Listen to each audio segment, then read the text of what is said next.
Tonight deeply conscious of the fact, if not a little awed by the knowledge, that my shoulders rest a great weight of responsibility, because this is the first occasion upon which a woman has addressed this house. For that reason, it is an occasion which, for every woman in the Commonwealth, marks in some degree a turning point in history. I am well aware that, as I acquit myself in the work that I have undertaken for the next 3 years, so shall I either prejudice or enhance the prospects of those women who may wish to follow me in public service in the years to come. I know that many honourable members have viewed the advent of women to the legislative halls with something approaching alarm. They have feared, I have no doubt, the somewhat too vigorous use of a new broom. I wish to reassure them. I hold very sound views on brooms and sweeping. Although I quite realise that a new broom is a very useful adjunct to the work of the housewife, I also know that it undoubtedly is very unpopular in the broom cupboard, and this particular new broom knows that she has a very great deal to learn from the occupants of, I dare not say this particular cupboard.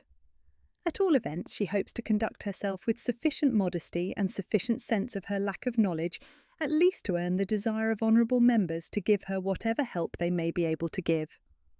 I believe, very sincerely, that any woman entering the public arena must be prepared to work as men work. She must justify herself not as a woman, but as a citizen. She must attack the same problems and be prepared to shoulder the same burdens. But because I am a woman, and cannot divest myself of those qualities that are inherent in my sex, and because every one of us speaks broadly in the terms of one's own experience, honourable members will have to become accustomed to the application of the homely metaphors of the kitchen, rather than those of the operating theatre, the workshop, or the farm. They must also become accustomed to the application to all kinds of measures of the touchstone of their effect upon the home and the family life. I hope that no one will imagine that that implies in any way a limitation of my political interest. Rather, it implies an ever-widening outlook on every problem that faces the world today. Every subject from high finance to international relations, from social security to the winning of the war, touches very closely the home and the family.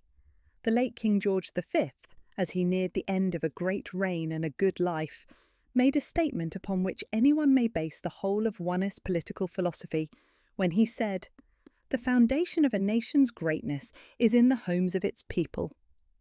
Therefore, honourable members will not, I know, be surprised when I say that I'm likely to be even more concerned with national character than with national effort.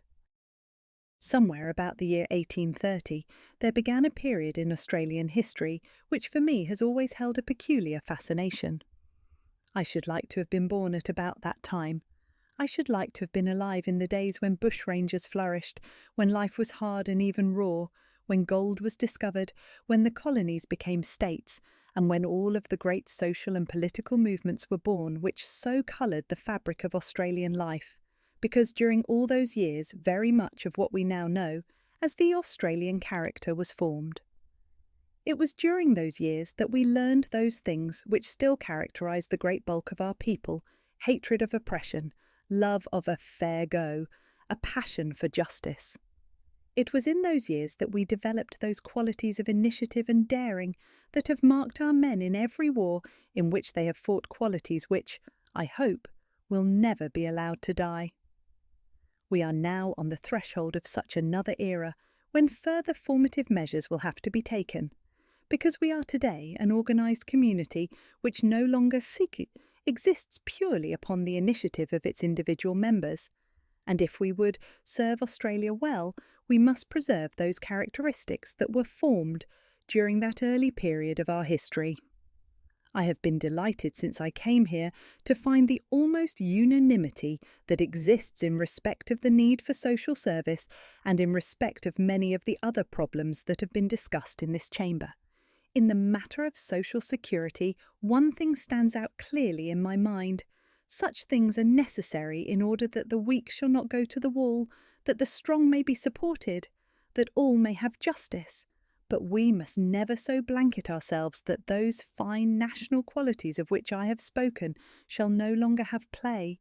I know so well that fear, want, and idleness can kill the spirit of any people. But I know too that security can be bought at too great a cost, the cost of spiritual freedom. How then may we strike a balance? That, it seems to me, is the big question for us to decide today. There is one answer. We know perfectly well that any system of social security devised today must be financed largely from general taxation. Yet I would insist that every person in the community, in receipt of any income whatsoever, must make some contribution to the fund for social security. I want it to be an act of conscious citizenship. I want every child to be taught that when he begins to earn, then, for the first time, he will have the first privilege and right of citizenship to begin to contribute to the great scheme that has been designed to serve him when he is no longer able to work and to help all of those who at any period of their lives may meet with distress or trouble. In such a scheme, I believe, there should be pensions for all. There should be no means test. Those who have should contribute according to their means. But everyone, however little he or she earns, should contribute something, be it only a 3-penny stamp, as a sort of token payment for the advantage of Australian citizenship. In passing, let me say this. There is one reform, at least, that could be applied to our present pension system, which would have the greatest effect in making a little brighter the lives of those upon whom the years are already closing in. I consider that every pensioner should have his or her pension posted to him or her in the form of a cheque. At the present time, any pensioner who so wishes has the right to have the pension sent in that way, but few pensioners are aware of it. If that were done, I believe that not only would congestion in post offices be relieved, but also that a small contribution would be made to easing the burden of those who have come to old age or illness. I am delighted that the Honourable Member for Denison, Dr. Gaha, should have secured the honour of having introduced to this chamber, in this debate, the subject of population. Other members also have seized upon that subject, apparently with a very great deal of pleasure, and have dealt with it at some length. But to the Honourable Member for Denison go the honours. I, like him, have pondered on this subject, not with my feet upon the mantelpiece, but knee-deep in shawls and feeding bottles. I have pondered it, surrounded by those who, by their very numbers, have done quite a good deal to boost the population of Australia. I believe that I have at least tried out some of the theories which would make for a better population, and that I know some of the difficulties that present themselves to any person who, in these days, desires to rear a family. One honourable member has spoken of the need for a greater population for reasons of defence. That, of course, is something that has to be considered, but there has also to be considered the fact that, unless we fill this country, we shall have no justification in the years that are ahead for holding it at all.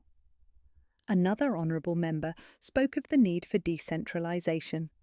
On the northwest coast of Tasmania, which is a part of the district that I represent, there is, I believe, the best example of decentralisation that is to be found anywhere in Australia. But I do not want the House to believe that that is why 11 members of the Lyons family were born at Devonport. I consider that something more than decentralisation is necessary if the population of Australia is to be increased.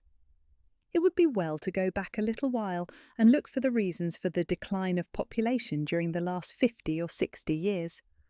Two main reasons are ascribed. The first, the growth of industrialism and the changed conditions resulting therefrom. Population became urban instead of rural, and the conditions in which children were brought up became less and less suitable. People were crowded, housing was inadequate, and the large families went to the wall. The incidence of disease increased, and industrial disease came with the development of new occupations. The workers were unmercifully exploited. State paternalism became necessary, and even in state paternalism, certain reasons for the decline of family life can be found. At the other end of the social scale, other reasons can be found for the declining birth rate. New inventions and the provision of luxuries provided new ways of spending incomes and leisure. There was less domestic help to be had. Finally, people began to think that the woman who became the mother of a family was something of a lunatic. About 30 years later, she began to be regarded as something of a criminal lunatic. In the end, the belief developed that it was a social virtue to produce fewer and fewer children. Where such a state of affairs exists, it is a matter of courage, even of hardihood, to have a family of more than 2 or 3. Still, another reason for the declining birth rate is sometimes advanced, a reason belonging to the moral rather than to the economic sphere. It is to be found in that strange reluctance to reproduce themselves that has overtaken the peoples of the past in the final years of their decline. That is a picture which none of us cares to contemplate. I agree with the Honourable Member for Denison that we cannot hope, merely by economic measures, to increase the birth rate. Certain things are necessary to be done in order to ease the burden on families, but they must be looked upon only as measures of justice to those who are prepared to face their responsibilities. We need maternity and nursing services. We need some kind of domestic help service. We need better houses, but those things cannot in themselves revive the falling birth rate. We must look to the basic wage, which at present provides for the needs of 3 children for every man who receives it. Yet how many thousands of men in this country have no children at all? How many have fewer than 3 yet, the 3 notional children of the man who has not any militate against the success in life of the children in other families of 6 and 7 and 8? The basic wage is meagre enough, in all conscience too meagre, but it should be estimated upon the needs of a man and his wife, or of a man who must provide later for a wife, and the children should be provided for by an extension of the child endowment system. Let the man's wages be a direct charge upon industry, but the children should be a charge on the whole community. If we hope to increase the birth rate, we must look to a resurgence of the national spirit, a resurgence of national vitality. We must look to a new concept of the dignity and worth of the family in the social order. I agree with Paul Bureau that the family is the matrix of humanity, the secret laboratory in which every unit of human society is prepared, organised and maintained. And if that laboratory is disorganised or chaotic, the most serious disorders in social life must be expected. Let us pause for a moment and think of the time when the war shall end.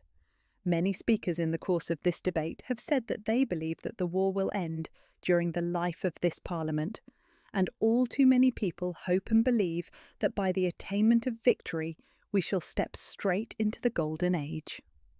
Nothing could be more foolish, because the Golden Age will arrive only when you and I and everyone else have made some contribution towards it. We shall have to plan for it, and work for it, and sacrifice ourselves for it. We speak of the men coming back, who must be kept on army rates of pay until suitable work can be found for them. It sounds easy, but is very, very hard. First of all, what is suitable work for each of these men? It will not be sufficient merely to let them go out and take any kind of work. The employment offered them must provide a reasonable prospect of congenial occupation, perhaps for the greater part of their lives. And they will not want to stay on army rates of pay. They are young, eager and impatient, and they will be heartily sick of everything to do with the army and with war. We must have patience for them. We must be prepared, particularly the women, to hold in stability those who have come back still in the grip of the restlessness engendered by war. Those who return will be, for the most part, in the age group of 20 to 30 years. They must be trained to a trade or profession. Our present apprenticeship cannot provide for their needs, and will have to be readjusted.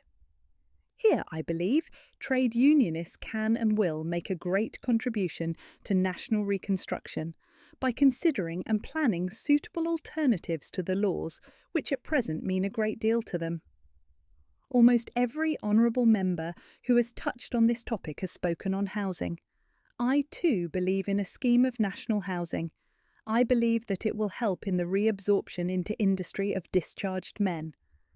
But I believe also that we face a grave danger that the housing scheme will be overloaded with unnecessary costs. We have in Australia what I call a bricks and mortar complex.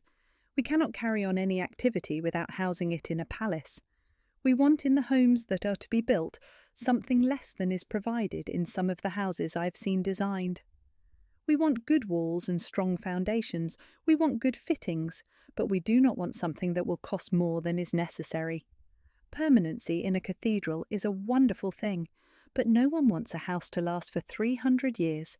We need houses with sufficient space so that the housewife can work in comfort. There must be space for the children to move about, and there must be sufficient space about the house so that it will not readily become a part of a crowded slum. There was a reference in the Governor-General's speech to an overhaul of the manpower situation. I hope that when the government gives this matter its attention, it will readjust what I might call man-hours. At the present time, there are thousands of women in the services and in munitions factories. By a slight readjustment of hours, it should be possible for them to receive some training that would fit them for civil life, particularly in the domestic sphere, where I hope most of them will eventually find their place. Each week, they could receive 1 or 2 hours training in domestic science in canteens attached to munitions establishments, hospitals, or military camps, so that when the men come home, torn, worn, and wrecked, as many of them will be by their war experiences, they will have women to meet and greet them who will not be immediately harassed by a lack of knowledge of domestic work and the running of happy homes. Now let me turn just for a moment to the international sphere. I have heard expressions of opinion that have surprised and even hurt me, and I have heard some that have cheered me greatly. Some honourable members have assured us that there can never be any hope that mankind will escape the horror of war that descends upon the world every now and then. Others have assured us that by international coordination we can usher in very quickly the reign of peace for which we all long. I stand somewhere between the two schools of thought. Because of what has happened to me in this war, I have become disillusioned. For years I went about the world preaching the gospel of peace and friendship and cooperation. I believed with all that my heart in disarmament, but I can never again advocate such a policy. I believe that we must arm ourselves to meet whatever danger may threaten us, but I also believe that we must cooperate with all those forces of good that are working for peace, and with all those people who have a will to peace, so that we may do whatever lies in our power to preserve peace in our time. However, it is not sufficient merely to cooperate, or should we limit the sphere of goodwill. Surely we can see that if Germany should rise again in Europe, Japan will rise again in the East as surely as the sun itself rises. The other evening I, in common with many other honourable members, saw a film dealing with the war in Europe. There was one scene which portrayed the evacuation from Dunkirk. We saw how the German army flowed across the Low Countries and over northern France, and how the small British army was squeezed into an ever-decreasing compass, until finally it was compressed into the small area immediately around Dunkirk. Then the picture showed a mist on the water, and the voice of the announcer said this. And then, out of the mist, there came a strange flotilla, warships and fishing smacks, and craft of all kinds filled the sea. It was the sea-going English come to rescue their own. And I felt, as I believe every other person felt who saw the picture, that this indeed was one of the greatest moments in the history of our race. I thought then, as I think now, that we should not fail occasionally to pause and look back upon the great moments of our past. We go along, thinking always that we progress, but sometimes we have to pause and take stock. I think that every Australian should pause now and again and say to himself, only 150 years ago this land was wilderness. Now we have great cities, wonderful feats of engineering, and beautiful buildings everywhere, and this is still a land of promise. We cannot afford to neglect some recognition of our past, even though we gaze into the future. Now, honourable members will forgive me, I know, when I say that I bear the name of one of whom it was said in this chamber, that to him the problems of government were not problems of blue books, not problems of statistics, but problems of human values and human hearts and human feelings. That, it seems to me, is a concept of government that we might well cherish. It is certainly one that I hold very dear. I hope that I shall never forget that everything that takes place in this chamber goes out somewhere to strike a human heart, to influence the life of some fellow being, and I believe this too, with all my heart, that the duty of every government, whether in this country or any other, is to see that no man, because of the condition of his life, shall ever need lose his vision of the city of God.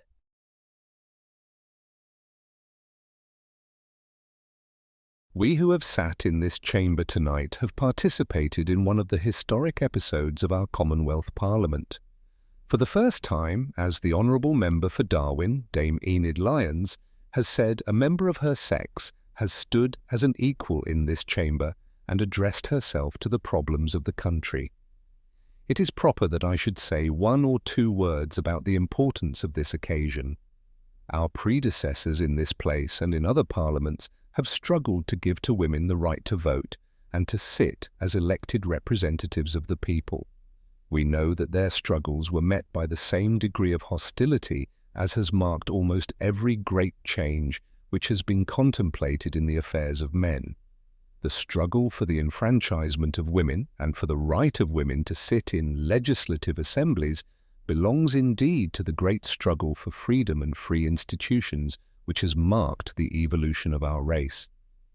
I have no doubt that the first advocates found themselves in what could well be described as an unimportant minority, but gradually they won adherents and, in the course of time, the laws were changed, the franchise was widened, and women were given the right to vote and to sit in Parliament.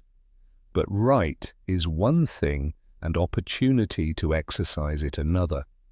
It remained for the 17th Parliament to assemble before, in either house of this Commonwealth Parliament, we found women elected as representatives of the people. And now in each chamber of this Commonwealth Parliament a woman sits not because she is a woman, but because she has been elected by the people of Australia. That this great event in the development of Australian citizenship should occur during the greatest war that our country has ever waged is, I think, not a mere accident. It occurs because women as women and men as men have come to look at problems as problems. I have no doubt whatever that the electors of Darwin elected their representative because they believed that of the candidates offering she would make the best member. And I would respectfully say that that was the view of the people of Western Australia also in making their selection of senators for that state. We do not any longer sit here as men, nor does the Honourable Member for Darwin attempt to suggest that she sits here as a woman. We all sit here as persons upon whom our fellow citizens have imposed a duty by preferring us to others who offered at the polls. It is, as the Honourable Member for Darwin has said, a very great responsibility that devolves upon her shoulders. I have no doubt that all the women of Australia will read what she has said tonight. I very respectfully offer my congratulations to the first woman who has had the honour to sit in the House of Representatives.